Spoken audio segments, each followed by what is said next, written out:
नमस्कार दोस्तों, स्वागत है आप सभी का मेरे YouTube चैनल मैथ माइंड पे। मैं अंकेश कुमार आप सभी का स्वागत करता हूं। जैसा कि आप लोग जानते हैं कि गायत्री क्विज कंटेस्ट भागलपुर में डेली सेट जो बिहार पुलिस का सुबह 6:30 बजे चलता है, उसमें जो मैथ का क्वेश्चन पूछा जाता है उनका सॉल्यूशन लेकर मैं डेली इस चैनल पे आता हूँ। अगर किसी भी स्टूडेंट को उस सेट का मैथ का क्वेश्चन का डिस्कशन डेली चाहिए तो वो इस चैनल को सब्सक्राइब कर सकते हैं। तो चलिए दोस्तों, हम लोग स्टार्ट करते हैं।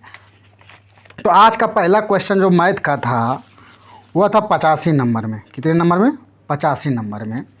इसको पढ़ देते हैं। कहता है एक 400 ग्राम मिश्रण में 30% जास्ता है, 45% लोहा है, शेष तांबा है, तो 400 ग्राम मिश्रण में तांबा कितना ग्राम होगा? 200 ग्राम, 100 ग्राम, 150 ग्राम, 160 ग्राम। तो चलिए इसका सॉल्यूशन देखते हैं।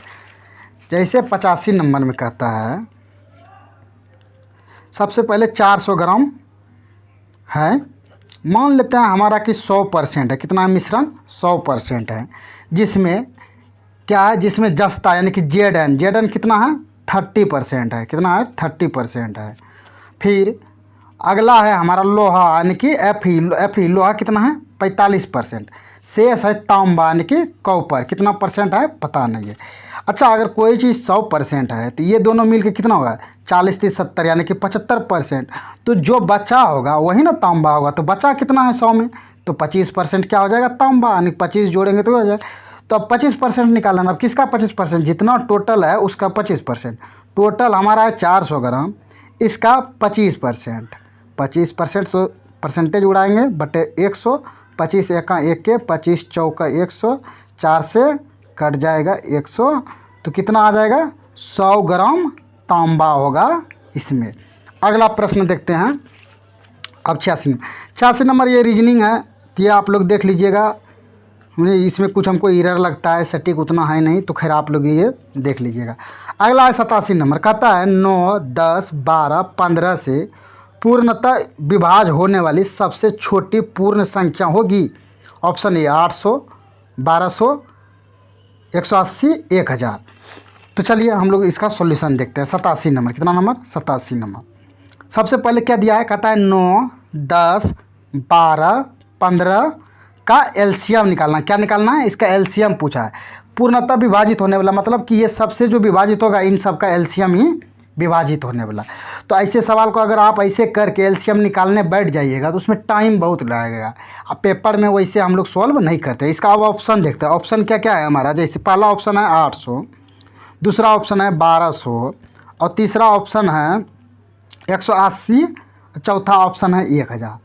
तो अब इसका एलसीएम हम लोग एलसीएम जानते हैं। जो जो संख्या रहता है ना, उस संख्या से एलसीएम हमेशा कटता है। यानी कि मान लेते हैं एक संख्या 9 है, तो जो भी इनमें एलसीएम होगा वह 9 से कटेगा। वह जो एलसीएम होगा वह 10 से भी कटेगा, 12 से भी कटेगा, 15 से, मतलब इस सब से एलसीएम कटेगा। तो वैसा देखना है। तब इस सब में चेक करना है विभाजिता का नियम से, डिविजिबिलिटी रूल से। तो सबसे पहले आसान होता है हम लोग का 9 3 वाला चेक करने के लिए, 3 6 9 से चेक करने के लिए। तो सबसे पहले 9 से चेक करना। कोई भी संख्या 9 से कब विभाज्य होगा? जब उनके अंकों का योग 9 से होगा। 8 + 0 + 0, इसके अंकों का योग कितना हो जाएगा? 8। क्या 8 9 से विभाज्य है? नहीं है विभाज्य। तो कहने का मतलब ये ऑप्शन हमारा नहीं हो सकता। अगला है देखो 1200। अगर 1200 को जोड़ेंगे सब अंक 1 + 2 + 0 + 0, तो इनका ऐड कितना हो जाएगा? ऐड होके आ जाएगा 3। क्या 3 9 से कटता है पूरा पूरा? नहीं कटता है, तो ये भी ऑप्शन नहीं हो सकता। अब बचा लास्ट वाला, हम लोग पहले चेक कर लेते हैं। इसके अंकों का योग क्या हो जाएगा? 1। क्या 1 9 से कटेगा? तो ये भी ऑप्शन नहीं है। बचा अब 180। अब इसको देखते हैं। 1 + 8 + 0 कितना हो जाएगा? 9। क्या 9 9 से कटता है? यस सर, ये 9 से कटता है। तो ऑप्शन हमारा भी हो जाएगा। अगर प्रोसेस से बताना है तो आपको इस सब का एलसीएम निकालिए, आपका प्रोसेस से आ जाएगा। अगला प्रश्न देखते हैं। अगला प्रश्न है 88 नंबर। कहता है एक समकोण समद्विबाहु त्रिभुज का क्षेत्रफल 200 सेंटीमीटर स्क्वायर है, तो उसका कर्ण कितना होगा? उसका कर्ण कितना होगा? 18√2 सेंटीमीटर, 20√2 सेंटीमीटर, 20 या 15। तो चलिए इसका सॉल्यूशन हम लोग देखते हैं। कहता है कितना है 88 नंबर प्रश्न। 88 नंबर में कहता है समद्विबाहु समकोण त्रिभुज। एक बार तो बना लेते हैं, ये मान लेते हैं समकोण त्रिभुज है। समकोण त्रिभुज उसे कहते हैं जिसका एक कोण कितना हो 90 डिग्री। अगर ये 90 डिग्री है तो ये हमारा समद्विबाहु है ना, मतलब ये भुजा अगर बराबर है तो ये भी 45 डिग्री का हो जाएगा, ये भी 45 डिग्री। अब ये समकोण त्रिभुज है। अब समकोण त्रिभुज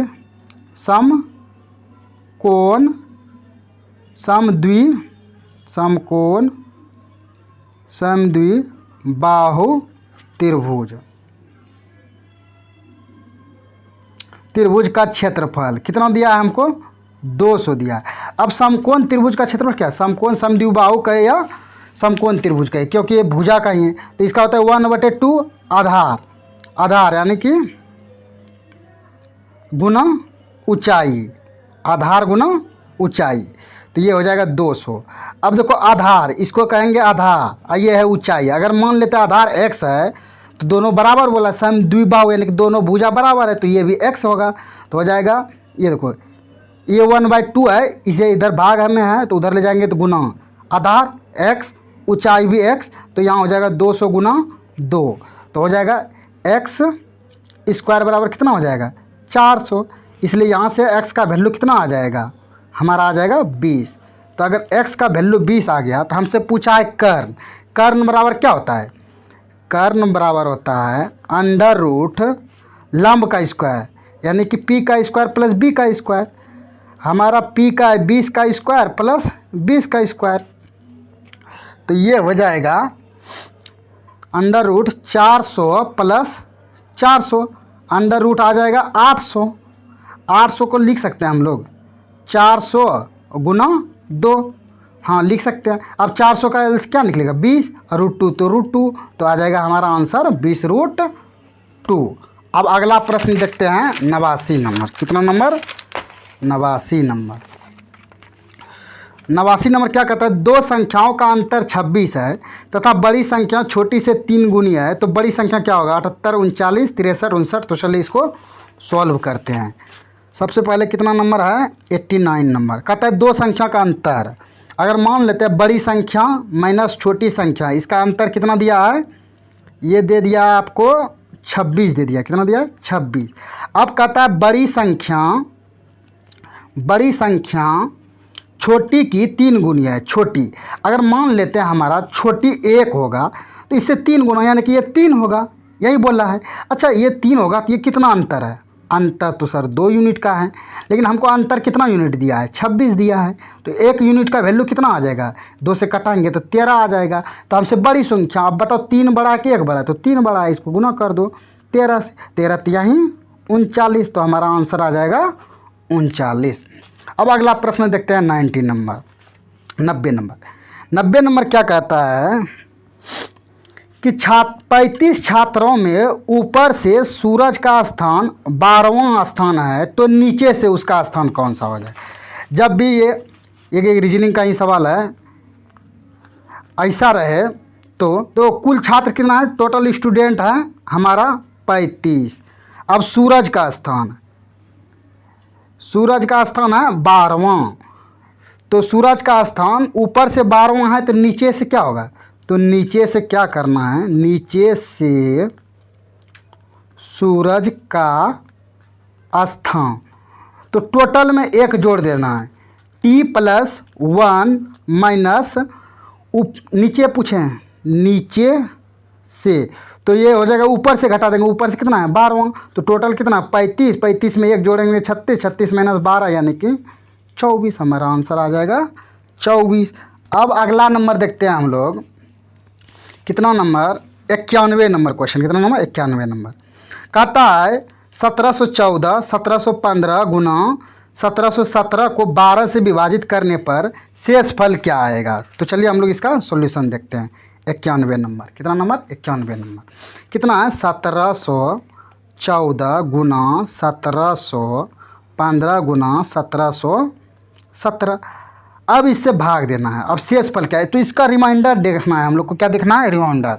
अगर 12 से भाग देंगे, 12 एका 1 के बचा 5, 1 बच्चों का 48, 3 हो जाएगा, फिर बचेगा 4 यानी कि 34, 12 दूना 24। यहाँ जो बचेगा रिमाइंडर हमारा 10 बच जाएगा। ये गुना का ऋण कितना। अब यहाँ देखो 14 है तो 10 बचा है, यहाँ 15 है तो कितना बच जाएगा रिमाइंडर, 11 बचेगा। अब यहाँ देखो 17 है तो यहाँ रिमाइंडर जब भाग देंगे इससे तो रिमाइंडर यानी कि शेषफल 1 बचेगा। अब इन तीनों को गुना करते हैं, तीनों का गुना 10 गुना 11 गुना 1 कितना हो जाएगा 110/12। अब इसको भाग दो, 12 8 96, 12 नमा 78 से यानी कि 108 कट जाएगा तो बचेगा रिमाइंडर कितना, रिमाइंडर बच जाएगा आपका 2। तो वही हमारा आंसर आ जाएगा 2, इसका आंसर हो जाएगा 2। अब अगला प्रश्न है हम लोग का 92 नंबर। कितना देखते हैं 92 नंबर। 92 नंबर क्या कहता है, कहता है 0.25 का कितना प्रतिशत 0.5 है। 25%, 50%, 100%, 200%। तो चलिए इसको सॉल्व करते हैं। 92 नंबर सवाल को ध्यान से पढ़ो। कहता है 0.25 का अर्थ हम लोग जानते हैं गुना होता है, का कितना परसेंट पता नहीं है तो हम मान लेते हैं x%। 0.5 है। अब इसको आप कुछ मत कीजिए, सॉल्व कर दीजिए। ये दशमलव उड़ाएंगे बटे में 100, यहाँ भी दशमलव उड़ाएंगे बटे में 100, यहाँ भी दशमलव उड़ाएंगे बटे में 10। 1 0 कट गया, ठीक। 25 एका 1 के 25 चौका 100। तो इधर क्या बचेगा x/40 बराबर बच गया 5। इसलिए हमारा x बराबर क्या हो जाएगा 40 गुना 5, 5 चौके 20 यानी कि 200%। हमारा आंसर क्या आ जाएगा 200% आ जाएगा। अब अगला प्रश्न देखते हैं 93 नंबर। कितना नंबर 93 नंबर। कहता है 6 8 9 x 13 का माध्य 10 है तो x का मान क्या होगा, 12 होगा, 14 होगा, 16 होगा, 15 होगा। तो चलिए सॉल्व करते हैं 93 नंबर। ठीक है, 93 नंबर में दिया है 6 है, 8 है, 9 है, x है और 13 है। इसका माध्य कितना दिया है, माध्य दिया है 10। अच्छा, माध्य बराबर सूत्र क्या होता है, सभी संख्याओं का योग बटे सभी संख्या। तो इसको जोड़ दो, 6 + 8 + 9 + x + 13 क्या को संख्या है 2 दूना 4 1 5 बटे 5 बराबर 10। तब इसको सोल्व करते हैं, ये जोड़ेंगे तो कितना हो जाएगा 8 6 8 8 का 8 8 2 16 1 17 17 6 23 23 13 36 36 + x। अब देखो ये भाग में उधर ले जाएंगे तो गुना हो जाएगा 5 गुना 10 यानी कि 50। तो x का मान निकालते हैं, 50 - 36 तो x का मान कितना निकल जाएगा 14। यही हमारा आंसर हो जाएगा 14। अब है अगला प्रश्न 94 नंबर। 94 नंबर क्या कहता है, x² - 7x + 12 बराबर 0 के मूल होंगे। मूल मतलब अल्फ़ा एंड बीटा का मान निकालना है। तो इसको दो तरीका है निकालने का। सबसे पहले हम बेसिक बता देते हैं, फिर हम शॉर्ट पे भी आ जाएंगे। तो पहले बेसिक देखते हैं। 94 नंबर क्या कहता है, x² - 4x + 12x = 0। अब ऐसा सवाल जब भी रहे तो इसको दो भागों में तोड़ना है। ऐसा भाग तोड़ना है कि उसको गुना करके इतना पूरना चाहिए, जोड़ के इतना हो। तो 4 गुना 3 अगर करते हैं, 4 3 7 हो जाएगा, 4 3 7, 4 3 12 हो गया। तो x² - 4x - 3x + 12 = 0। तो यहाँ से क्या कॉमन हो जाएगा इन दोनों पद में, इसमें हो जाएगा x कॉमन। अगर x कॉमन लेंगे तो x - 4, यहाँ से क्या कॉमन आ जाएगा -3 आ जाएगा। तो x माइनस प्लस हो जाएगा, x + -3 चौके 12 यानी कि 4 = 0। अब देखो ये पद हो गया एक पद, ये हो गया दो पद, इन दोनों में भी कॉमन आ रहा है। क्या कॉमन आ रहा है, x - 4 ले लेते हैं कॉमन। तो क्या बचेगा यहाँ x - 4 से, तो x बच जाएगा, इधर -3 बच जाएगा 0। तो अब दोनों को एक एक बार बराबर करना है, यानी कि x - 4 बराबर 0, इसलिए x बराबर क्या आ जाएगा 4। इधर भी करेंगे x - 3 बराबर 0, तो x बराबर 3।